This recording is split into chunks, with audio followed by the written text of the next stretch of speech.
Salut à tous et bienvenue dans ce nouvel épisode de Photantique.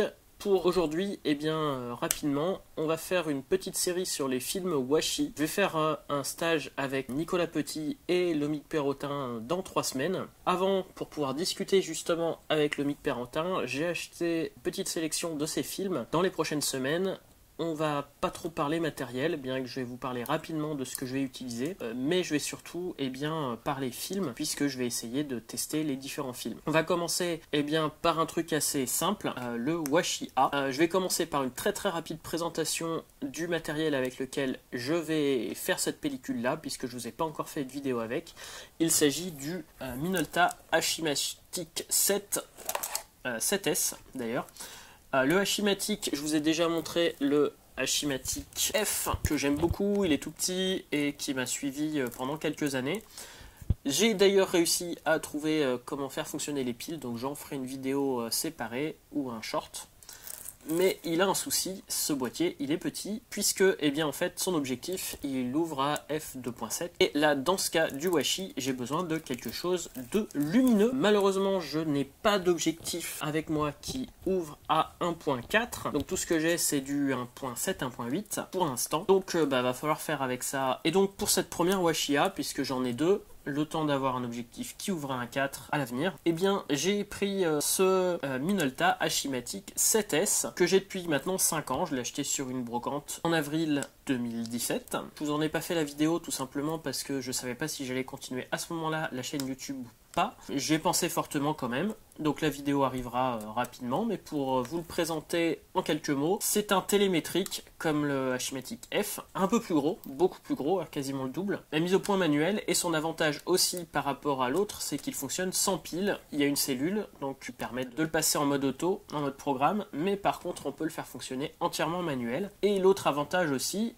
il est plus gros, plus lourd, tout simplement parce qu'il a un objectif, un 45 mm qui ouvre à 1.8, donc ce qui est vraiment bien là pour ce que je veux en faire ici. Le Washi A maintenant. Le Washi A, donc c'est du film cinéma, mais non pas pour filmer du cinéma, mais pour écrire des l'amorce. En fait, des 35 mm, donc l'amorce qui permet d'écrire les différentes informations sur le film. Donc c'est légèrement photosensible, donc c'est un film à 12 ISO, très fin, comme une bande transparente d'une cassette audio en fait. C'est l'amorce, mais sauf que l'amorce est ici sensible, légèrement, donc à 12 ISO, donc elle est très jaune. J'ai déjà eu une première expérience qui n'a pas été très concluante avec ce film-là. C'est le Michael du futur qui vous parle. Pendant le montage, en fait, je suis repassé chez mes parents et j'ai pu reprendre en photo les premiers résultats que j'ai eu avec le Washi A. Je pense que j'ai voulu faire un peu trop expérimental à cette époque-là en mettant en fait du produit qui n'est pas du tout fait pour, de l'Adox Silver Max Developer, qui est là pour récupérer un maximum d'argent, donc sur des pellicules qui en contiennent beaucoup, donc là c'est complètement l'opposé. Donc je vous passe quelques photos que j'ai faites avec les négatifs pris en photo directement sur la table lumineuse. C'est dommage parce que j'avais vraiment des bonnes images, je pense. Le développeur qui était foireux, plus des soucis de mise en spire, ont fait que, vous voyez, le résultat était pas extraordinaire, mais c'est une erreur, dans mon cas, humaine, où comme très souvent, j'ai voulu essayer des choses, mais j'avais peut-être un peu trop de choses expérimentales ici, un peu trop de variables inconnues ici, et ça a posé quelques problèmes. Cette fois-ci, je vais être un peu plus classique, entre guillemets. Je vais essayer de refaire un film ici, en espérant que ça marche mieux. Et donc, c'est pour ça que je voulais un truc lumineux, très lumineux, que j'aurais bien aimé avoir un objectif à f1.2. Pour ça, et donc je vais le mettre dans mon Minolta. Apparemment c'est très contrasté puisque c'est fait pour écrire des inscriptions.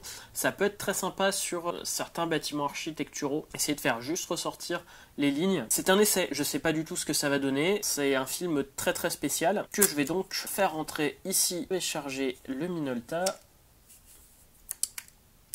J'ai mis qu'une seule caméra, j'aurais dû en mettre plusieurs parce que je sais pas si vous y voyez grand chose. Et moi, j'ai besoin d'y voir quelque chose pour le rentrer correctement. Ma toute première pellicule que j'ai faite hors appareil photo jetable, quand j'avais 8 ans avec un Zénith, elle s'était mal enclenchée. Et j'ai toujours cette peur, quasiment 30 ans après, de me retrouver avec une pellicule vierge. Donc on se revoit dans la salle de bain pour le développement, et puis ensuite devant l'ordinateur pour le scan, pour voir ce que ça donne.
Bon, alors c'est le bazar, je me filme vraiment à l'arrache avec un vieux téléphone. Vous voyez, c'est un peu le bazar ici, c'est vraiment... Voilà, mon appart est vraiment pas fait pour faire du développement photo. Je viens de sortir avec ma Washi A, vous verrez tout de suite le résultat.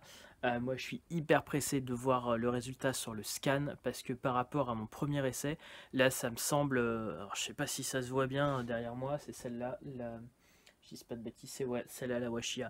Ça me semble hyper contrasté. Moi, j'ai l'impression de voir vraiment des détails de partout. C'est vraiment superbe. Le Washia, Rodinal, Standev au poil. Et je suis vraiment pressé de le passer au scan.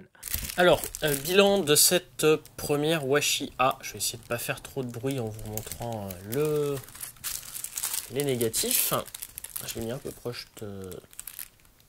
Donc, développé dans du Rodinal en Standev comme d'habitude, et je pense que j'avais pas pris du Rodinal la première fois, j'avais dû prendre de la Silver Max. Je pense que c'était peut-être mon erreur. Le fait de faire des bulles, c'était quand même bizarre. En tout cas, le résultat me va plutôt bien. Quand c'est sous ex, ben c'est sous ex. Il n'y a pas à dire, en effet, c'est très contrasté et puis bah ça manque d'informations. C'est fait pour des informations techniques, c'est pas fait pour faire de la photo avec une grande dynamique. Alors c'est très transparent, hein, ça se voit ici, alors que pourtant j'ai pas des feuilles complètement transparentes. Pour le résultat, ça me convient par rapport à ce que je voulais faire. Il faut vraiment que je fasse attention à ma mise au point, parce que quand je suis à 1.8, bah, ça pardonne pas. Et mon télémètre a besoin d'un petit réglage. Je vais voir si c'est facile à faire ou pas sur cet appareil-là.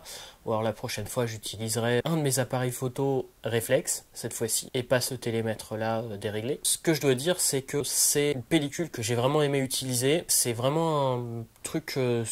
super bien quand on veut justement de l'archi, des photos bien contrastées, ce genre de truc. Donc Nicolas Petit en a fait une vidéo il n'y a pas longtemps, c'est avec lui aussi qu'il va y avoir le workshop. Pour ma part, c'est une pellicule que j'apprécie beaucoup, c'est ce que je voulais avoir lors de mon premier essai que je n'ai pas réussi à avoir, que j'ai réussi cette fois-ci. Malheureusement, j'avais pas les mêmes conditions de prise de vue, on va dire. Là, c'est classique, c'était du Angoulême plutôt que de la Bretagne. Mais en tout cas, j'en ferai une suite, c'est sûr. J'ai vraiment apprécié, j'en ai encore une.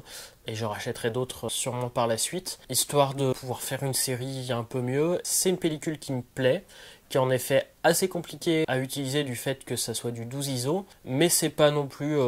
impossible. Le rendu est quand même plus que correct et en plus en journée on peut faire des photos à main levée en fermant pas mal le diaphragme en effet, et puis ben faut faire très attention à son expo. Alors ça m'apprendra à dire c'est pas grave, on peut sous-exposer un peu, ça passera. Ici ça ne passe pas. Donc je vous ai mis sur les différentes photos si j'ai utilisé le Reprodia ou le scanner, parce que j'ai l'impression que j'ai pas les résultats optimum en utilisant le Reprodia, alors que ça me fait gagner beaucoup de temps. Donc les meilleures photos, j'ai essayé de les passer au scanner pour essayer de vous sortir le meilleur truc. Voilà, j'espère que cette vidéo vous aura intéressé. Je vous donne rendez-vous très bientôt pour un nouvel épisode sur les Washi. La pellicule suivante que j'ai mis dans mon Fuji, c'est la Washi F. Et on se donne rendez-vous très bientôt pour un nouvel épisode.